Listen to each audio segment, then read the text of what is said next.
কেনেকৈ এক সৰু আৰম্ভণিৰ পৰা ভাৰতত গেমিং ইণ্ডাষ্ট্ৰী ইমান ডাঙৰ হৈ পৰিল। বৰ্তমান ভাৰতত প্ৰফেশ্যনেল গেমাৰ কিমান আছে, ভাৰতত হোৱা গেমিং কম্পিটিশ্যনত উইনিং টিমে কিমান পুৰস্কাৰ লাভ কৰে আৰু গেমিঙক কেৰিয়াৰ হিচাপে ল'ব পাৰে নে নাই। হাই, মই অংশৰাজে আপোনাক স্বাগতম জনাইছোঁ আমাৰ চেনেল দ্য গ্ল'বেল টক্সৰ আন এটি ইনফৰ্মেটিভ ভিডিঅ'লৈ। যদি ভিডিঅ'টো ভাল লাগে লাইক, কমেণ্ট, ছাবস্ক্ৰাইব কৰিব নাপাহৰিব। ভাৰতত কেনেদৰে গেমিং ইণ্ডাষ্ট্ৰী ইমান ছাকচেছফুল হৈ উঠিল সেয়া বুজিবলৈ আমি 90ৰ দশকত যাব লাগিব, যেতিয়া ভাৰতত কম সংখ্যক লোকে গেমিং কৰিছিল। সেই সময়ত অধিকাংশ গেমিং এক্টিভিটি চহৰ এলেকাত হোৱা দেখা গৈছিল। তেতিয়া ইণ্টাৰনেট কেফেবিলাকত PC গেমছবিলাক খেলা পৰিলক্ষিত হৈছিল।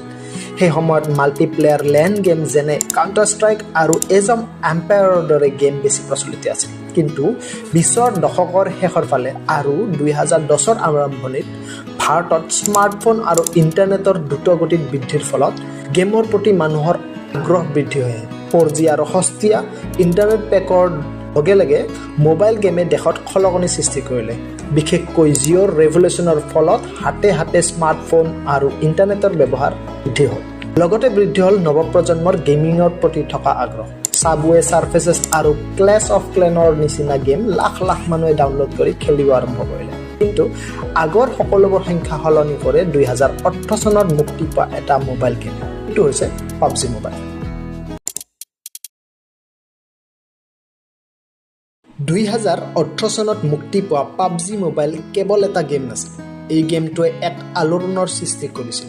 ডেকাৰ পৰা বুঢ়ালৈকে এই গেমটোৰ প্ৰতি আকৃষ্ট হৈছিল আৰু খেলিবলৈ লৈছিল। এই গেমটোৰ জৰিয়তে ভাৰতত টুৰ্ণামেণ্টবিলাক দেশৰ বিভিন্ন কোণত আৰম্ভ হ'বলৈ লৈছিল।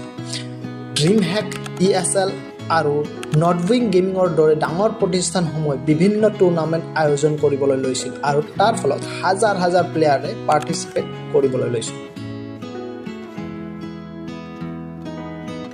ভাৰতৰ গেমিং মাৰ্কেট কেইবছৰমানৰ ভিতৰত বহুত বৃদ্ধি হৈছে। এক ছাৰ্ভে অনুযায়ী ভাৰতৰ গেমিং ইণ্ডাষ্ট্ৰী 2023 চনত $2.2 বিলিয়ন আমেৰিকান ডলাৰ আছিল আৰু 2027 চনৰ ভিতৰত $8.5 বিলিয়ন আমেৰিকান ডলাৰ অতিক্ৰম কৰিব। বৰ্তমান ভাৰতত 450 মিলিয়নৰো অধিক গেমাৰ আছে। হয়, আপুনি ঠিকেই শুনিছে, 450 মিলিয়ন গেমাৰ। ভাৰতত বৃহৎ সংখ্যক গেমিং কৰা লোক আছে, যাৰ 90% মোবাইল গেমিং আৰু 10%হে PC অথবা কনচোল গেমাৰ আছে। মোবাইল গেমিঙত Garena, free fire, call of duty, BGMI আদি গেম খেলা অধিক লোক। আৰু কনচোল গেমিঙত GTA, FIFA, ভেলোৰেণ্ট অন্যতম। আগতে গেম খেলাটো এটা হবি হিচাপে বাছি লৈছিল, কিন্তু এতিয়া গেমিং অকল হবিতকৈ কিছুমানৰ বাবে প্ৰফেশ্যন হৈ পৰিছে, য'ত ভাল প্লেয়াৰসকলে লাখ লাখ টকা উপাৰ্জন কৰিবলৈ সক্ষম হৈছে। ভাৰতৰ গেমিং কম্পিটিশ্যনত উইনিং এমাউণ্ট দেখিলে আপোনাৰ চকু কপালত উঠিব। ভাৰতত গেমিং কম্পিটিশ্যনৰ প্ৰাইজ মানি দিনক দিনে বৃদ্ধি হৈ গৈ আছে। কেৱল আপুনি মোবাইলত গেম খেলিয়ে ইমান টকা উপাৰ্জন কৰিব পাৰিব বুলি কেইবছৰ আগলৈ কল্পনাই কৰিব নোৱাৰে, যদিও এতিয়া সেয়া সম্ভৱ। PUBG মোবাইল ইণ্ডিয়া ছিৰিজত এটা কম্পিটিশ্যনত উইনিং এমাউণ্ট আছিল 50 লাখ টকা। ঠিক তেনেদৰে ফ্ৰী ফায়াৰ ইণ্ডিয়া চেম্পিয়নশ্বিপৰ মুঠ উইনিং এমাউণ্ট আছিল 1 কৰোৰ। ভাবিবলৈ টান লাগে যদিও এয়াই সত্য। ইয়াৰ লগতে PC আৰু কনচোল গেম ইণ্ডিয়া প্ৰিমিয়াৰশ্বিপৰ মুঠ পুৰস্কাৰৰ ধন আছিল 30 লাখ। ভাৰতত গেমাৰসকলে অকল প্ৰাইজ মানিৰ বাহিৰেও বিভিন্ন প্ৰকাৰৰ স্পনচাৰশ্বিপ, এণ্ডৰ্ছমেণ্ট ডিল আৰু বহু গেমিং অৰ্গেনাইজেশ্যনৰ পৰা পোৱা কণ্ট্ৰেক্ট ডিলত ভাল ধন লাভ কৰিবলৈ সক্ষম হয়। ইনফেক্ট ভাৰতৰ টপ গেমাৰ মৰ্টেল, স্কোৱাড আৰু ঘাতকৰ দৰে বহু প্লেয়াৰে ষ্ট্ৰীমিং, ব্ৰেণ্ড ডিলছ আৰু কণ্টেণ্ট ক্ৰিয়েশ্যনৰ জৰিয়তে লাখ লাখ টকা ঘটিবলৈ সক্ষম হৈছে। আৰু ইণ্ডিয়ান গেমিং ইণ্ডাষ্ট্ৰীত আটাইতকৈ বেষ্ট পাৰ্ট হ'ল এইটোৱে, এইখন মাৰ্কেট এতিয়া বহু আনটেপড হৈ আছে।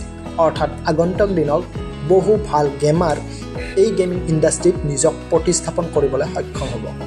ইতিমধ্যে অধিক ব্ৰেণ্ডছ, এডভাৰটাইজাৰ আৰু ইনভেষ্টৰসকলে এই ইণ্ডাষ্ট্ৰীত এণ্ট্ৰি ল'বলৈ আৰম্ভ কৰিছে আৰু দিনক দিনে বৰ্তমানতকৈ প্লেয়াৰ্ছসকলে অধিক উপাৰ্জন কৰিবলৈ সক্ষম হ'ব। গেমাৰ্ছসকল আগতকৈও অধিক প্ৰফেশ্যনেল হৈ গৈ আছে আৰু আন্তঃৰাষ্ট্ৰীয় খ্যাতি অৰ্থাৎ গ্ল'বেল ৰিকগনিশ্যন পাবলৈও সক্ষম হৈছে। এক সৰু আৰম্ভণিৰ পৰা ইমান ডাঙৰ এটা gaming industry million gamer, billion dollar revenue আৰু মেচিভ ই-স্পৰ্টছ টুৰ্ণামেণ্টৰ ফলত ভাৰতত গেমিং ইণ্ডাষ্ট্ৰীৰ ভৱিষ্যত বহু উজ্জ্বল পৰিলক্ষিত হয়। আপুনিও যদি এজন গেমাৰ আৰু নিজকে এতিয়াৰ পৰা আগন্তুক চেম্পিয়ন হোৱাৰ সপোন দেখিছে, এতিয়া সময় হৈছে নিজৰ লেভেল আপ কৰাৰ। ভাৰতত এজন ভাল গেমাৰৰ ভৱিষ্যত সুৰক্ষিত হোৱা পৰিলক্ষিত হৈছে। আমাৰ এই বিৱৰণ কেনেকুৱা পালে জনাওক আমাক কমেণ্ট বক্সত। আগন্তুক দিনত আৰু এটা ইণ্টাৰেষ্টিং টপিকৰ ওপৰত ভিডিঅ' লৈ অহাৰ প্ৰতিশ্ৰুতিৰে আজিলৈ বিদায় মাৰিছোঁ। জয় আহক।